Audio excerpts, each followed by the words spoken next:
So in this video we are going to learn how to use critical regions to conduct a hypothesis test on the binomial distribution. So let's have a look at this question. What we have here is a polling organization that claims support for a particular candidate is 35%. The candidate will pledge his support to local charities if elected, and the polling organization thinks that this will increase the level of support as a result. Takes a new poll of 50 voters, and then we've been asked to work out a number of things off the back of that. So let's have a look at part A. What is it that we are testing? We are testing the number of people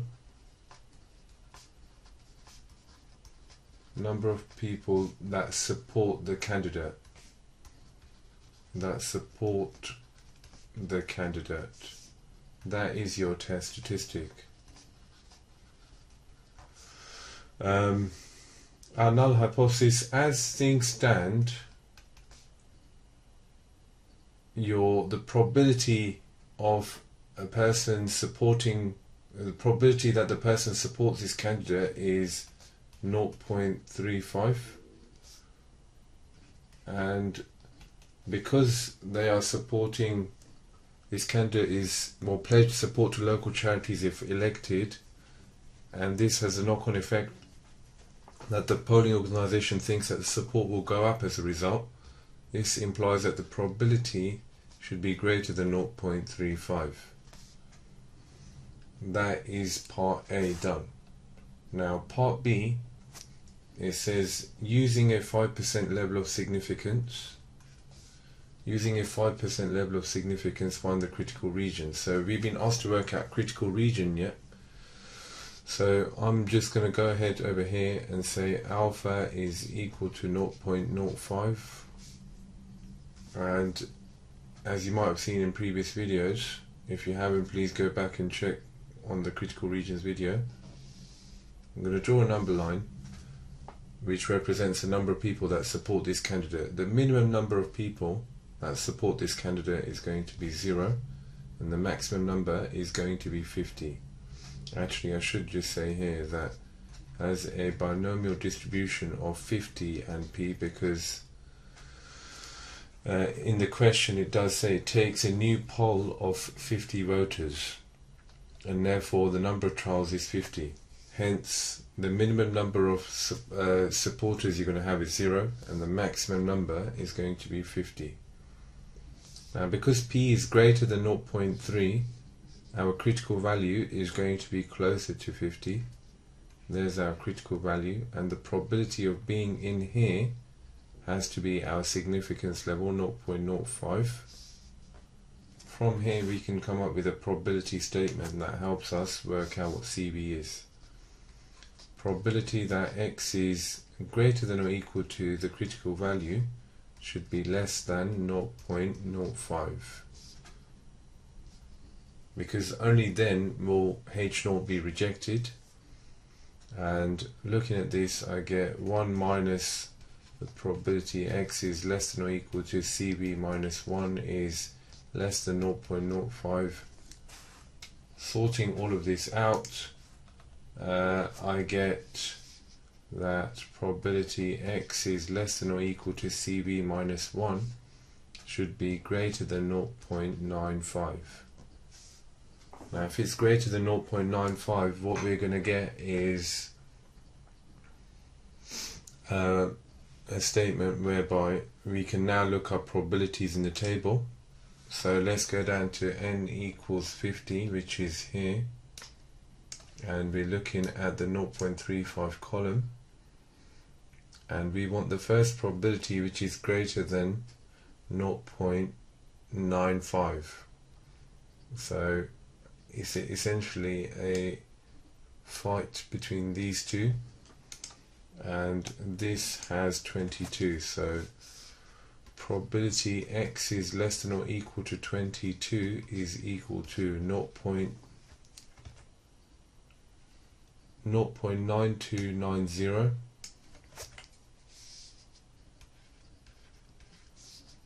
probability x is less than or equal to 23 is 0.9604.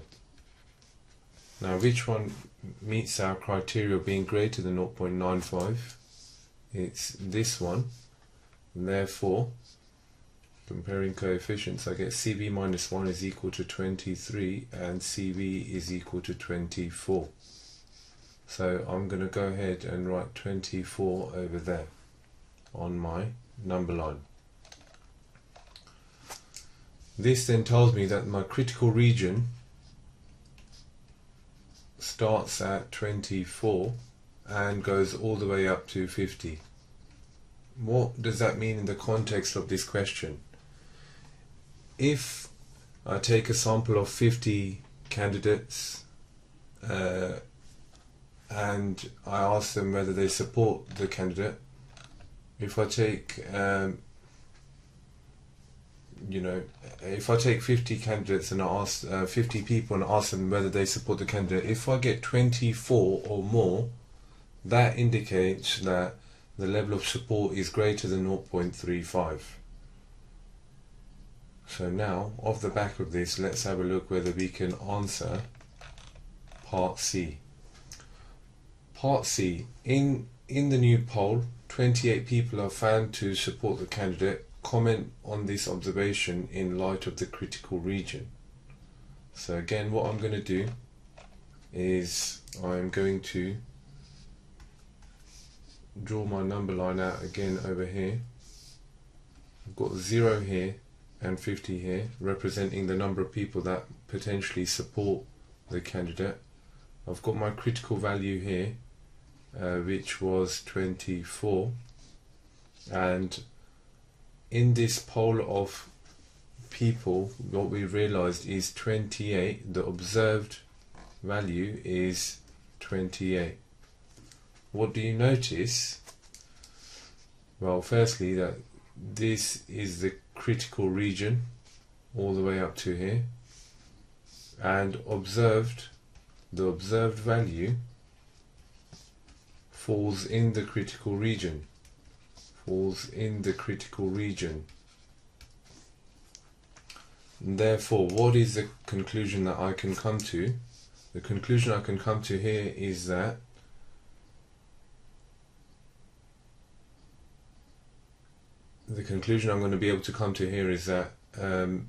we reject H0, and if we reject H0, that must mean H1 is true, and therefore the contextual conclusion that we can come to here is that probability that a person supports the candidate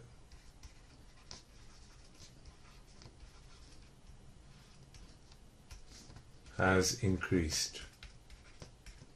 So it is no longer 0.35, it is greater than 0.35 as predicted by the question. Let's have a look at the next question. So, the national proportion of people experiencing complications after having a particular operation in hospitals is 20%. Hospital decides to take a sample of 20 from their records. And firstly, we've been asked to work out the critical region, and then we'll be asked to conduct a hypothesis test using the critical region. So, like with all starting points, here we're going to define our variable a. X equals number of people experiencing complications. Number of people experiencing complications. Now, what distribution does this have? This has a binomial distribution. Why? Because there are fixed sample size, has a fixed sample size of 20, and we don't as yet know what P is, so we're just going to call it P. Our H0,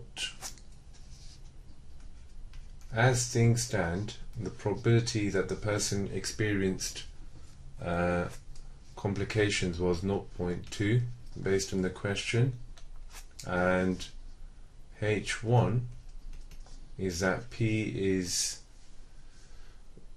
not equal to 0.2 based on the statement to test whether or not the proportion of complications differs from the national proportion.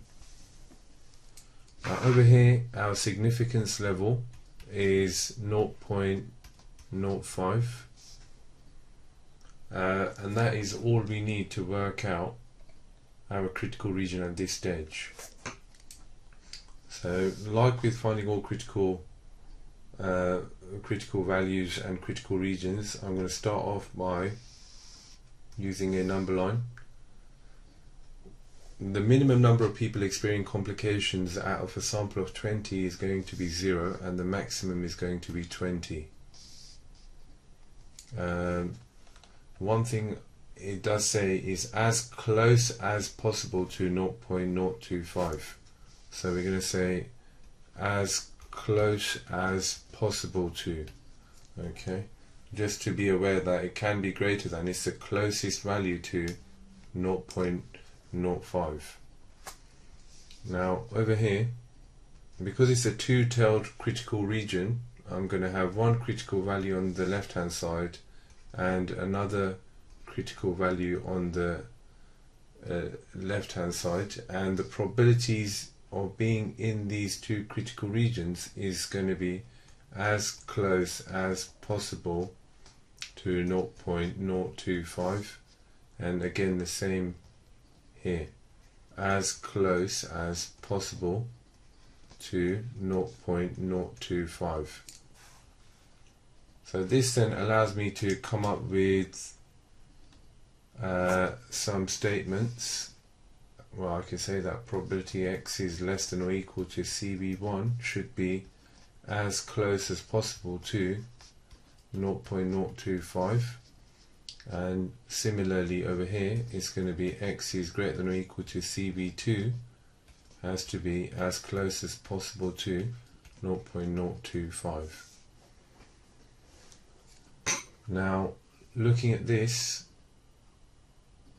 I can now go over to the tables and look in the right section to work out what the probabilities are. So if I go over and go to n equals 20, which is here, and I'm looking at the 0.2 column, which is here.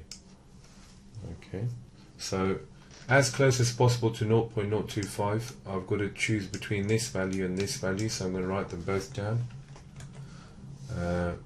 Probability that x is less than or equal to 0 is 0.0115, and probability x is less than or equal to 1 is 0.0692.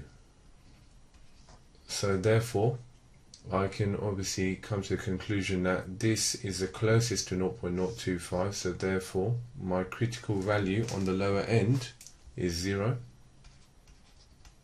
Critical value 1 is 0, and therefore critical region 1 only consists of one value here. On the right hand side, I'm going to go straight over and say probability x is less than or equal to CB2 minus 1 should be as close as possible to 0.975. So now I'm going to do that comparison at the lower end of the binomial distribution. I've got to make a choice between two choices here. It's between this value and this value, and so I've got probability x is less than or equal to 7 is equal to 0.9679, and I've got probability x is less than or equal to 8 is equal to 0.9900. Now, which one is the closest to 0.975? It is obviously this one here. So therefore, our critical value minus critical value 2 minus 1 is equal to 7, and therefore critical value 2 is equal to 8. So then I'm going to go ahead and mark this onto my thing, onto my number line, and here I can say that the critical region 2 starts at 8 and goes all the way up to 20. So again, to make this all clear, I'm going to draw a new number line here. So this represents the number of patients which have complications, so starts at 0 and could go up to a maximum of 20. My critical value here actually is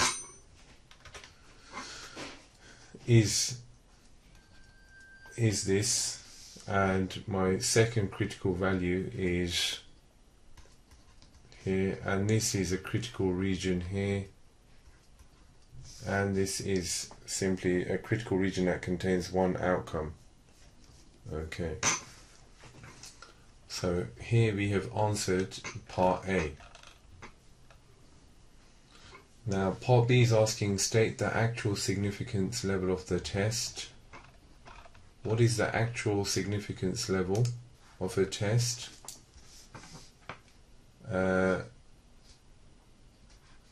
Actual significance level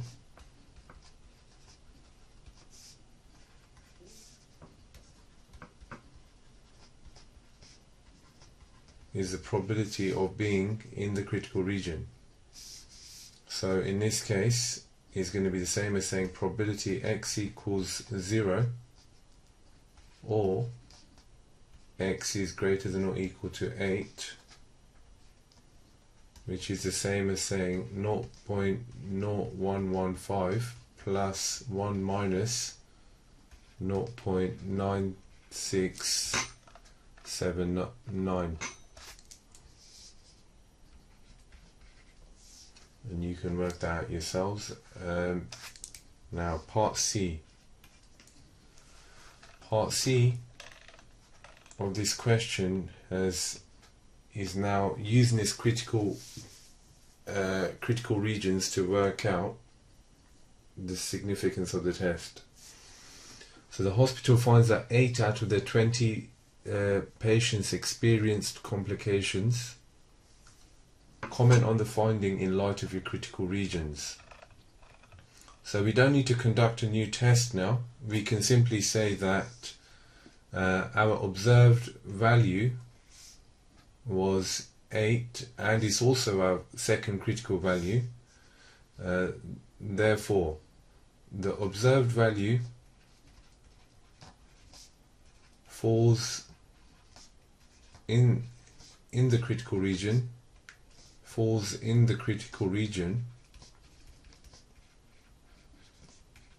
Therefore,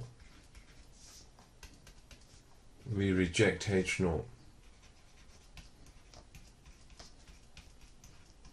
And the conclusion we're going to comment on here is that the proportion of patients that have complications is different from 0.2. The proportion of patients that have complications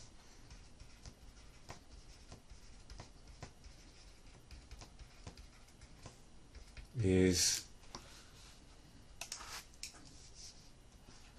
greater than 0.2. Okay, so just to recap, if your observed value falls in any of the critical regions, you're going to reject H0. If the observed value doesn't fall in any of the critical regions, you are not going to reject H0. So I hope this video has been helpful. Thank you for watching.